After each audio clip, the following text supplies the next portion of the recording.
roobkan oo ahaa mid xoogan ayaa waxa uu maanta ka da'ay magaalada Kismaayo ayadoo ay ku diirsadeen dadka iyo dunyada waxa uuna ku soo beegmay xilli magaalada Kismaayo ay ka jireen kulaylo bisha Maarso oo ah bisha ugu kulul sanadka ee deegaanada Jubbaland iyo qaybo ka tirsan gobolada dalka ayaa ah bil ay dadku aad uga cawdaan isbeddelka cimilada iyo kulaylaha waxaana bishan ay tahay mid ka duwan bilaha kale ee sanadka roobkan oo ahaa mid xoogan ayaa biyo dhigay inta badan wadooyinka magaalada ayadoo shacabka reer Kismaayo ay aad ugu mahadceliyeen raxmadda uu Eebbe ugu deeqay waxayna sheegeen in roobkan ku soo beegmay xilli ay jireen kulaylo aad u daran waxa weeyaan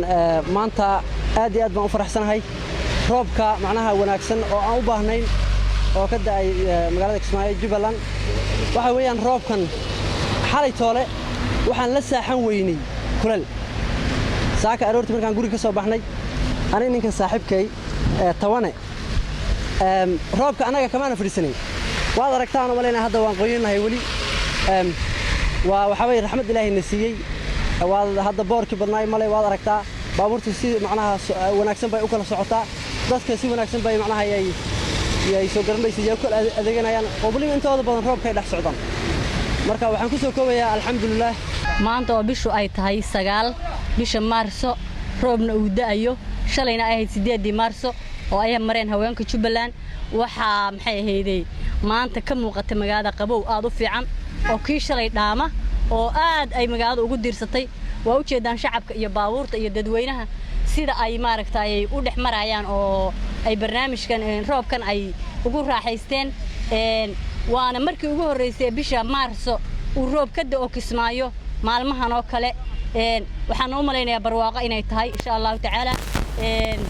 waxaan iskale mahadda Ilaahay weyn baa iskale waaxidka ah annaga haddaan shacabka reer Kismaayo iyo dadka Kismaayo ku nool roobkan aad baan ugu diirsanay waa roob fiican oo dadkii iyo xoolihii iyo magaalada dhan ku nafistay kulaylkii xalay iyo shalay magaalada ka jiray bismillaahir rahmaanir rahiim magacaygu waa Axmed Nuur Cabdullaahi Jigre aad farxad iyo baan dareemaynaa runtii waxaan isla wada ogsoonahay bishan aan ku guda jirno waa bisha hadda geeska Afrika bisha Maarso bisha aad u kulul waa Maarso aad u kulul runaantii maanta waxaan u maray waxay ku beegan tahay taariikh 9 bay ku beegan tahay ama taariikh 8 marka alxamdulillah waxaan dareemaynaa maanta qabow roobka yaa noo horay marka alxamdulillah waana midaan aad ugu faraxsanahay boqolkiiba boqol maadaama magaalo xeebeed aan joogno oo inta badan ay dhacdo magaalo xeebeedyadu inay aad u kulul yihiin laga mana yaababa hadda Kismaayo inay aad u kululayn oo hadda ay iska normal tahay laakiin waxaan dareemaynaa bisha ugu kulul inay tahay bishan aan hadda ku guda jiro marka alxamdulillah shan laga soo bilaabo koogeeda ilaa 15keeda waa xilligii loo diyaar garoomay ama aan dareemi jirnay inuu kulayl jiro aad ah xilliga yani ugu kulul bishan haddaan nasiibaan ku shukriyeynaa waxaan leenahay Ilaahay noo siyaadi kulayl baan haystay dib baan haystay Ilaahay baa naga dulqaaday naxariistii baan noo bilaabatay Ilaahay weynaana waxaan ka rajaynaynaa mid qayb qaba oo madar caafimaad qaba oo muslimka oo dhan gaara Ilaahay inuu nasiiyo waxaan kale oo u mahadnaqaynaa Ilaahay in ku shukriyeynaa nabadgelyada caamka ee magaalada Kismaayo dhexdeeda taala Allah weyn ha noo siyaadiyo Maxamed Cabdullaahi ma sha Allah 8 Maarso sida macnaheedu qaalibka roob ma diin jirin ma sha Allah hadda Ilaahay roob noo keenay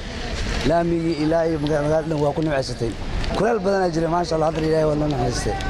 Allah waxa uu Quraankiisa Kariimka ku yiri hadaad igu shukrisaan waan idin siyaadinayaa roobkan waxa uu ka mid yahay nimcooyinka Eebbe uu ku manaysto umadiisa waxaana shacabka reer Kismaayo ay Alle uga mahadceliyeen raxmadda uu siiyay